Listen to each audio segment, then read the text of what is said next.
Okay, we just got a big look at Fortune's Weave through the Focus Direct, putting pretty much all the information they want us to know out there with big bold letters. But there are still a ton of details hidden in all this footage, so let's not waste any time and dive right in. I'm gonna skip past the dark opening sequence for now, simply because the Direct wraps around back to that later, and start with the sequence after the logo has been cut away and we see the map of Dagda once again, being reintroduced to the game's core setting. It is immediately important to point out here that the Japanese Direct actually clarifies that the setting of the game is the year 1449, Dagda calendar, meaning we cannot use this year to deduce whether the game is a sequel to Three Houses or not. We then get some shots of Daxian that are new, revealing some new settings of the place, like the docks and the tavern we saw Lida in before. We also learn that the land of Dagda is named after its first king, only seen in the form of a statue. Judging by the pointy ears, he is probably Nagapedia, which means he probably also has green hair. You can start to fill in what he looks like based on that. Presumably his descendant is the Divine Sovereign, who is revealed to be the ruler of Dagda and named Solel. According to his profile on the Japanese Fortune's Weave website, he is also a god himself. We get some shots of various competitors, none of which are actually new faces, although there are some shots we haven't seen before. We then move on to the 4 characters, where the voiceover guy actually says we choose a character and that decides the narrative, and while that obviously isn't incorrect, we will learn later in the Direct it isn't as simple as that sounds. While we've had these characters introduced to us quite some times now, this is the true introduction, complete with much more information about them. Starting with Kai, we now actually get to see him in Rabaira village, alongside his childhood friends Tjala and Peter. We also now finally get to see his father, named Castor, who we knew had been imprisoned and makes for Kai's main motivation to win the heroic game's one wish. Interestingly enough, the voiceover here says that Castor is imprisoned for crimes committed, which suggests he's actually fairly imprisoned. He actually committed a crime. I'm curious to see what that will be. I doubt Kai's father is a murderer or a thief or anything like that. Side note, but Castor is actually a name that already existed in Fire Emblem. It was used for a recruitable archer in the Arcania games. We also see this character again here, who had been seen alongside Kai before. He walks away when Castor is taken away, suggesting to me he may be the one actually arresting Castor, so some sort of chief of the guards or whatever. He does look like he could be related to Kai and Castor though, but maybe that's just a coincidence. Anyway, together with his friends, he enters the heroic games to free his dad, as we already knew. For Dietrich, the backstory is not really that surprising. It was already pretty much pieced together based on what we knew about him and his past. We get now confirmed that he too was attacked by the sea monster, presumably the same one that Esmeralda is being sacrificed to, according to Nintendo Today, but what is noteworthy is that Dietrich wasn't actually en route to Dagda or anything. He washed ashore in Dagda, but it was never the plan for him to go there. I don't think that was suspected. We then get a shot of him slaying bandits and then a giant brand new reptile-like monster before he and his crew decide to join the heroic games in search of a true challenge. Theodora's backstory though, that is much more interesting. We already knew she was the Queen of Ceramis, but we didn't know the rest of the entire continent hates them. The reason for that is because the people of her nation worship what the game describes as the Keeper of Death and Night, while the rest worship what looks like Sophis. That may sound like the most evil entity out there, but that is actually not the case.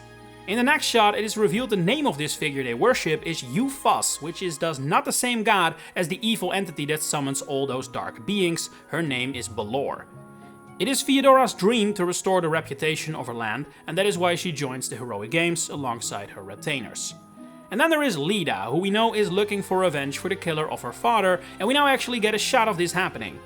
Interestingly enough, the voiceover calls the murderer an unknown assailant, but we have seen several shots of Lida being very angry with several characters, including a guy named Lechner, who we assumed was the killer, but now there's also someone called Bertrand, aka the white main demon in the picture, as an option. Seems like Lida has a lot of people she hates, huh? Next, the focus is shifted onto how the heroic games work. We get some shots that I can only describe as face-offs, prior to battles within the games, confirming that the 4 main characters will be facing each other in the competition. There is something odd going on with these face-offs though.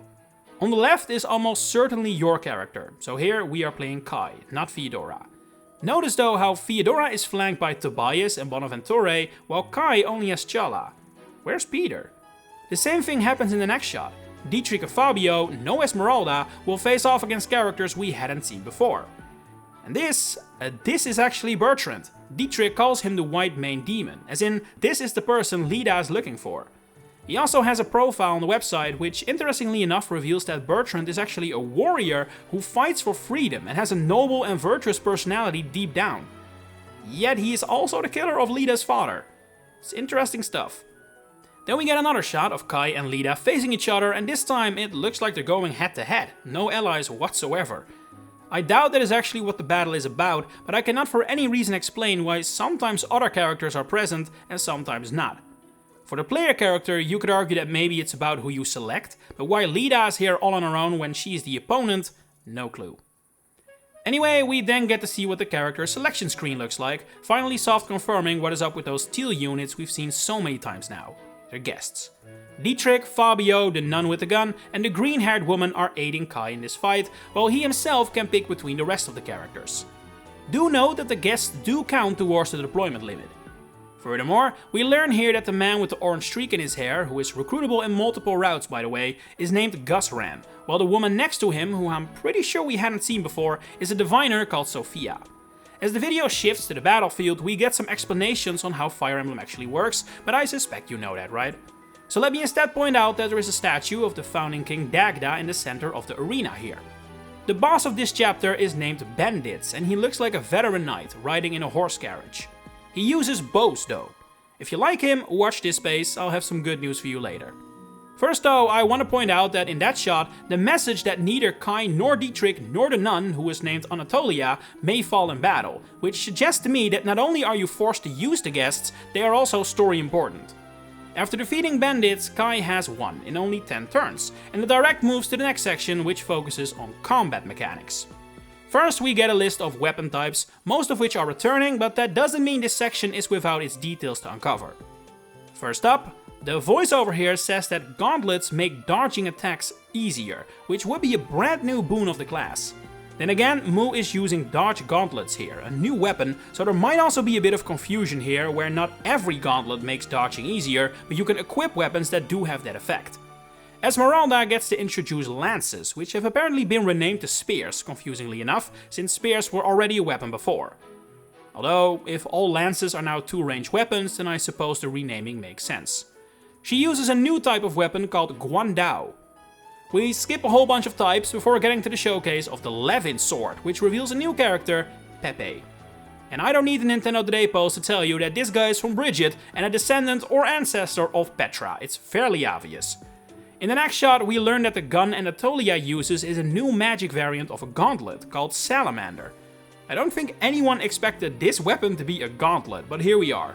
I also want to use this moment to highlight that the Japanese website mentions her nickname is something like The Bride, which makes it likely that the faction we've seen several times now, called something like Friends of the Bride, is actually her faction. She is also some sort of fortune teller. When we learn about positioning, another new character is revealed called Jago. He's a member of Theodora's army and is currently in a chapter where he is fighting against Kai's forces, judging by the banner behind his opponent and the fact he is a Rubaira fighter. We can also see Bonaventure and Theodora have Altan surrounded for a brief second earlier. Jago is a Myrmidon by trade, armed with a new weapon called the Mina sword. There was also a Demina axe before, so this seems to be a new category of weapons, or perhaps a renamed past one. While fighting, Jago activates the skill No Mercy Plus, which is a new skill. Also note that the opponent here is equipped with a war bow, which is a new weapon. Fast forward again to combat arts, which are pretty much the kind of footage we get daily in Nintendo Today now, but there is one interesting element to notice. It's barely audible since the voiceover is talking over it, but Ursula's quote here is "My blood compels me," which is a quote Marianne also used in Free Houses. Seeing as they're clearly related, that is not a coincidence. We also get a more detailed look at the unique powers of the 4 main characters, the Blaze Arts. That said, most of these had already pretty much been shown. This is just a full clear look, also revealing officially that it costs HP to perform these, which we also already kinda knew. Nothing too revealing in this section. We then get the reveal of the time rewind mechanic.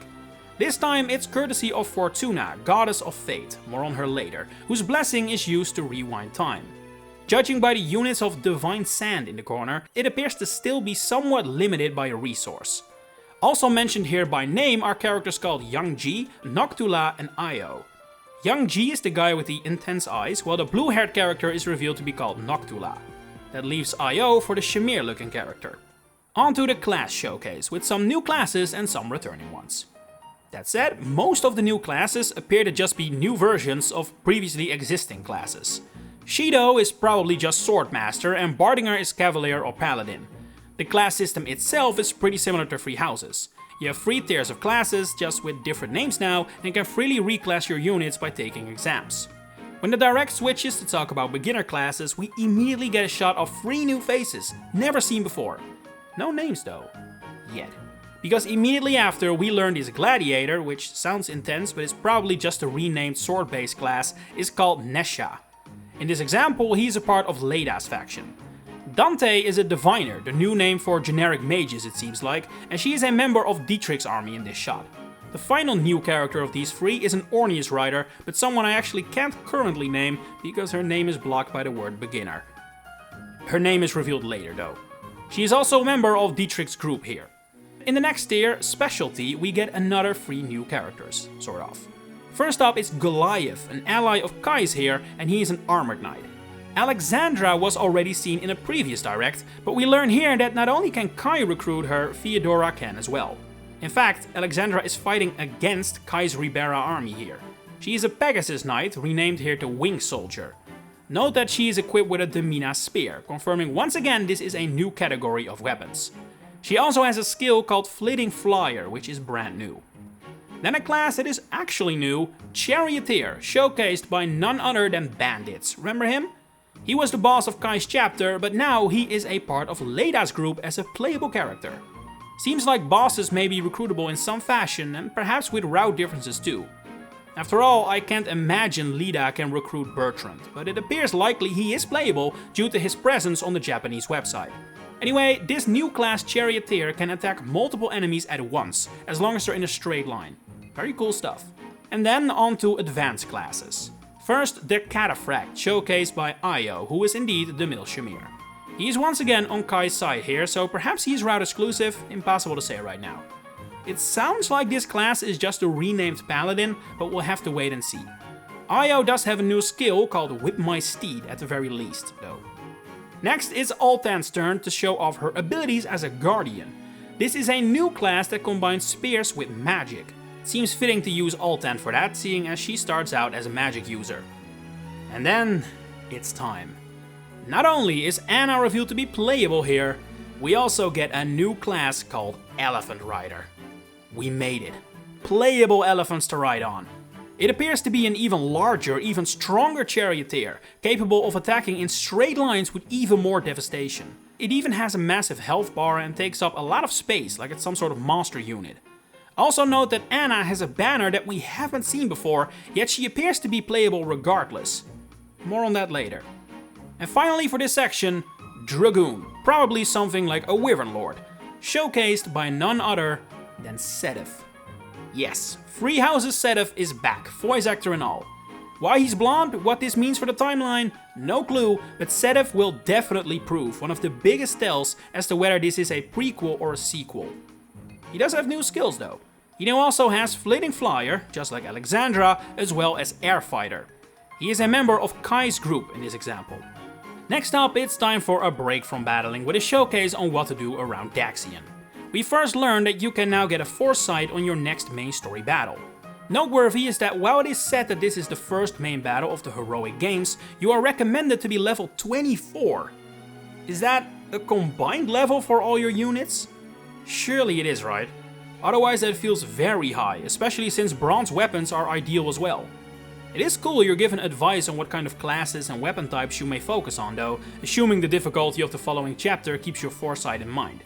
Other activities that can be done in Daxian include the Arena, which appears to be pretty much the same thing as it was in the previous Switch games in its training functions, but it can now also be used to spectate other matches happening at the heroic games at this time.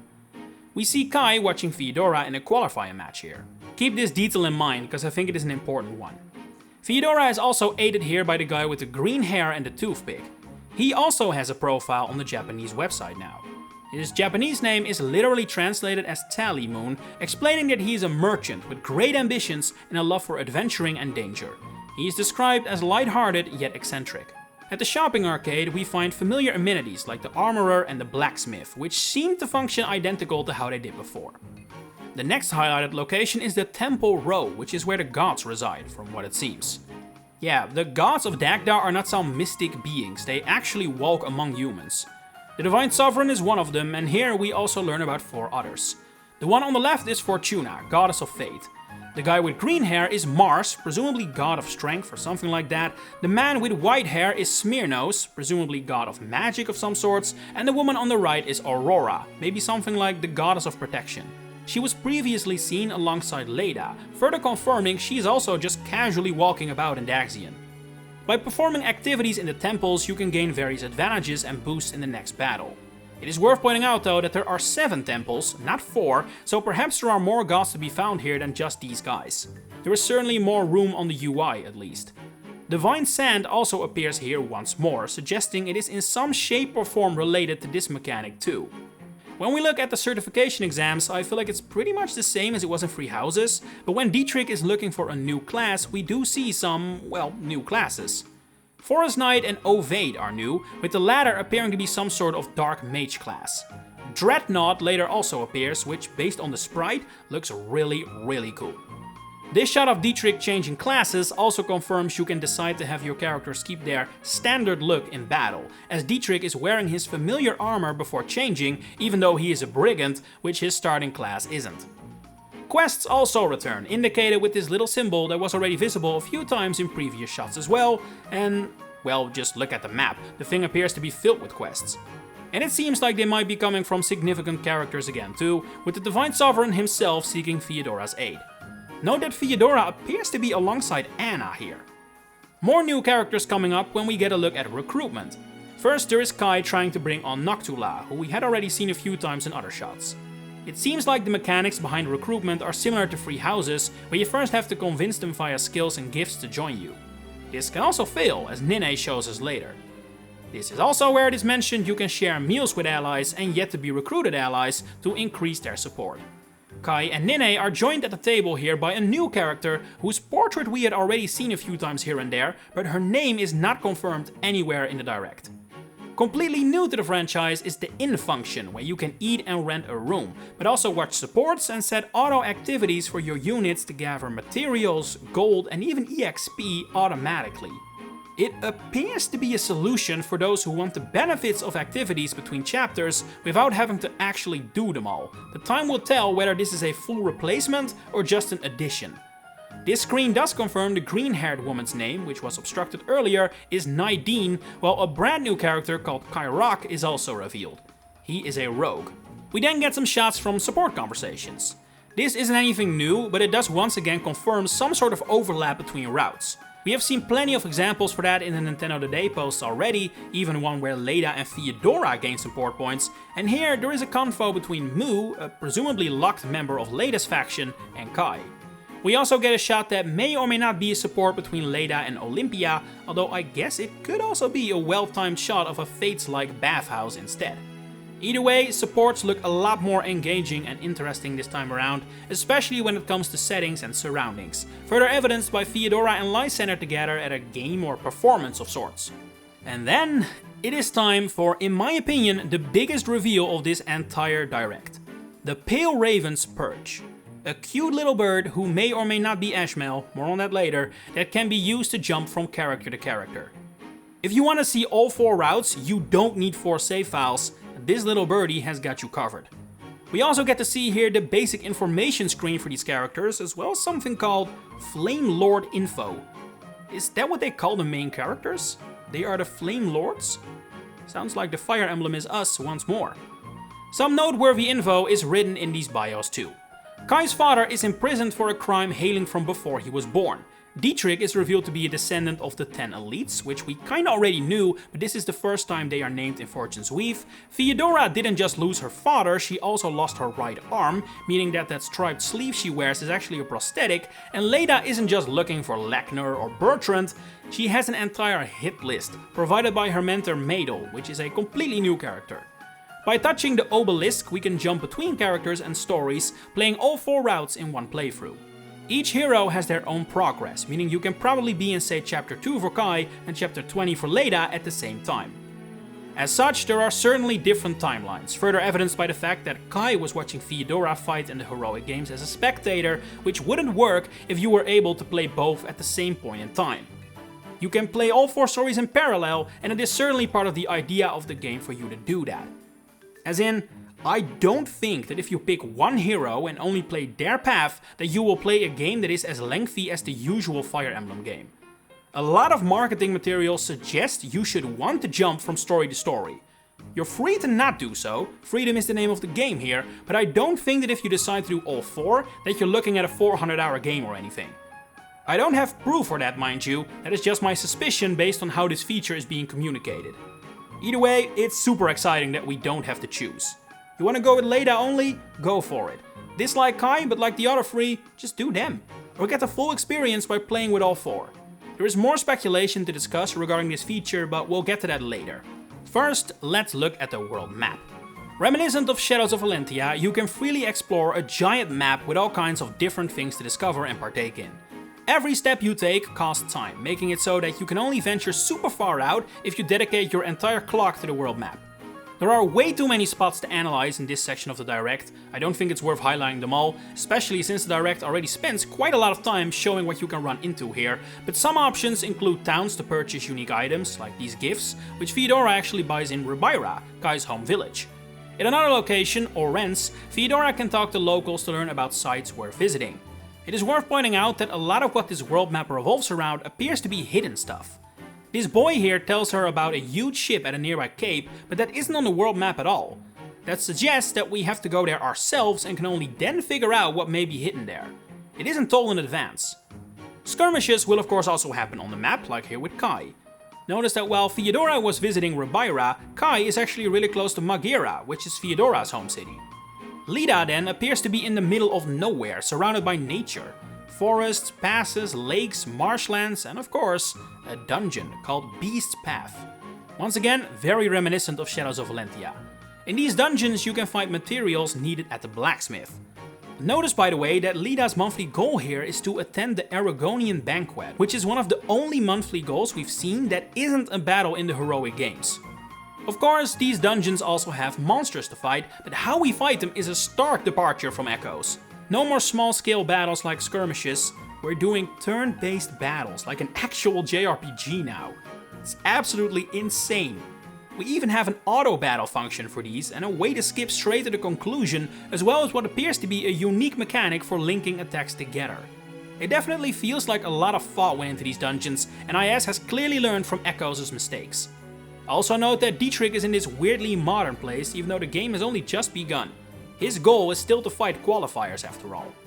Next, it is revealed that all main characters have a unique ability to be used on the world map, something that will certainly synergize with jumping between them. It helps keep things fresh, you know? Dietrich's ability is called Answerer's Cry and reveals lurking foes, again showing that a big focus of the world map is exploring hidden elements on it. Theodora can recruit battalions from villages, which finally explains why she was the only one capable of using them all the way back in the first trailer. It is indeed her special ability, just not in the way we thought. They do not only help in battle, by the way, she can also send them out to gather materials. When we see her deploy them in battle, we also see yellow units here, who appear to be animals, but not beasts. What is their purpose? Are they maybe a third neutral faction, attacking anyone in their territory? Or are they maybe able to be defeated to collect their resources? You know, meat, hides, that kind of work. Would definitely be a step further than the friendly farm we had in Engage, huh? At least Kai has another purpose for them though. He can recruit animals, which also explains why he has been seen in past trailers using various kinds of Orniuses. He even appears to have a special support function for his animals. Normal support hearts are orange, but these between him and this Meganius, as it is called, are yellow. Leda's special ability appears to be giving performances to gather materials and money from the locals. Based on what we see here, that feels like by far the least interesting and useful ability, so I wouldn't be surprised if there is more hidden there.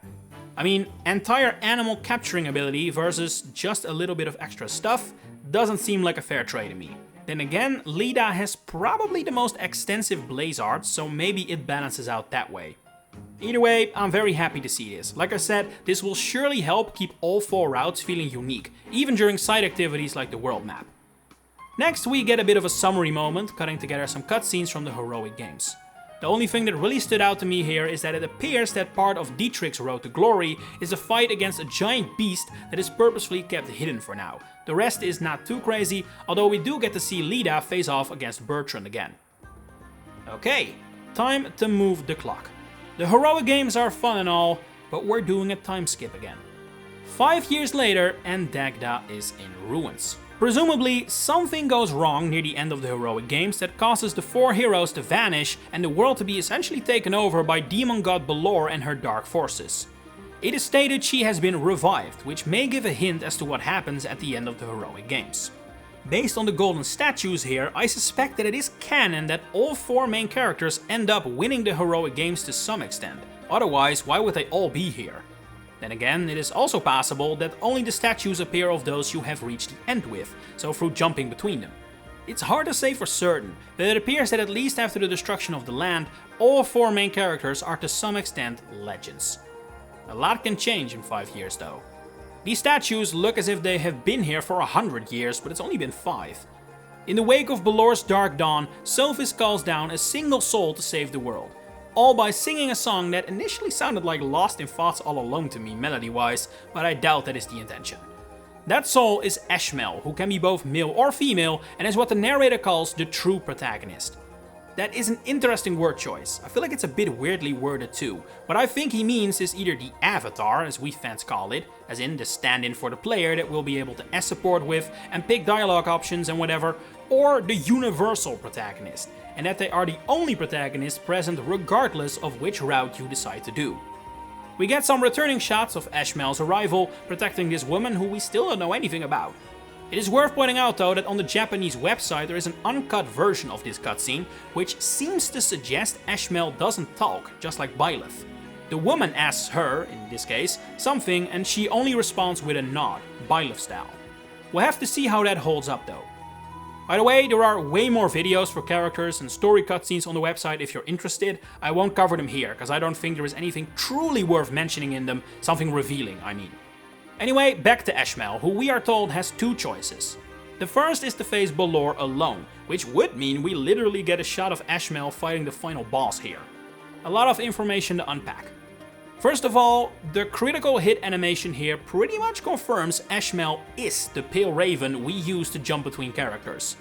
Their weapon is a spear called the Nameless, which shouldn't be a surprise is a new weapon. Not visible here is the name of this dragon enemy, which is very noteworthy. I suspect this is an editing trick to not reveal who this is. Even if the voiceover makes it sound as if this is Balor's final form, it is far from unheard of for some editing trickery to only make it look that way. If it is the final boss though, they surely have a small health bar. Either way, the way it is worded here suggests we're actually looking at a sort of a Breath of the Wild scenario, where you can decide to charge at the enemies alone, no training, no allies, no help. But judging by how Ashmel is obliterated immediately, it's not suggested, to say the least. By the way, notice the banner for Ashmel here? Does it look familiar? This was the banner Anna had when riding the elephant, confirming that not only is she indeed playable, but also Ashmel is able to not just call in the 4 main characters, which is next revealed in the trailer, but also presumably all their allies, which is not a massive surprise I guess, but it wasn't yet confirmed. Before we get to the big reunion though, we first get more info about Fortuna. She was already present during the heroic games at her temple and used her powers for rewinding in chapters, but now she becomes Ashmel's greatest ally as the goddess of fate. Now, this is where it gets a little confusing. We see Ashmel in front of these 4 obelisks, each having a color that corresponds with the 4 main characters. Obviously, which one he decides to engage with decides which characters you play as. Engage with them all, you play them all. Engage with one, you only call in one character to the future by changing their past and saving them from whatever it is that prevents them from making it to the future. However, how the game chronologically is gonna work is still a tad unclear to me. The voiceover mentions this is where your story begins, which is incredibly ambiguous. Does he mean this is where your story begins, as in the story of Ashmel, who is our stand-in, or does he mean this is literally how the game begins? The game starts 5 years in the future and then Ashmel travels back in time 5 years, and that is how the majority of the game plays out, with you able to jump between routes. We don't know. No clue. And I guess that to an extent it doesn't matter, but it also kinda does. Because if the story is chronological, that means that the gameplay with Ashmel and the main characters after the time skip is different from the first half, where he isn't present. But if the story starts with Ashmel, then he's always there, and the game doesn't actually have two halves. It's just the four routes leading to an eventual ending, where something previously went wrong off screen, but now Ashmel prevents it. Personally, I'm still very conflicted on what the answer is, and the scenes shown here don't exactly tell us much more. Like, Dietrich's shot could be when he just arrives in Dagda, so at the very start, but Kai is in some sort of dark forest. We haven't seen anything like that yet. So yeah, it's still very unclear. On one hand, I suspect that we will essentially play things twice to an extent. First a route that leads to Dagda's doom, and then Ashmel goes back in time, fixes everything, and that then leads to an ending. But then again, 5 years in the future would mean some characters need new designs, yet we've seen nothing of the sort. Furthermore, we see Ashmel posing with the main characters under a blue sky, whereas the destroyed world has red skies. The website also has a plot summary that opens with talking about Ashmel and Sophis, as if that is how the story starts. But if Ashmel is the main playable character for the entire game, why are we playing as the main lords throughout the world map, walking through Daxian? That makes no sense if Ashmel is there too. Maybe he hides himself as the bird for a significant part of the story? I don't know. I really don't know. We will probably need to wait for reviews to roll out before we get any information on this. It does leave the question of how recruitment works though. Say you recruit Nine as Lida.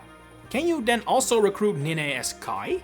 And if so, what happens when you end up at Ashmel's end phase and you bring in their armies? Do you get two Nines? Are they fused together? Or is the stronger one chosen? Or is it impossible to recruit Nine with multiple characters, even if those events happen in separate timelines? It's a lot of questions with very little answers. I simply cannot tell you. I have my suspicions, of course, though. In the modern Fire Emblem era, where freedom of choice is everything, I don't think IS would lock you out of a recruitable unit if you recruited them with someone else. How the game fixes that in the future, with Ashmel bringing everyone together, no clue.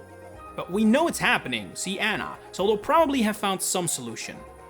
Better hope those late game maps have a lot of deployment slots then, cause man, this game has a massive roster of playable characters, much bigger than Free Houses. The trailer then ends with a reminder of future Nintendo Today updates, the reveal that the music is coming and partly already is listenable on Nintendo Music, and there will be an Ask the Developer interview 2 days before the game launches.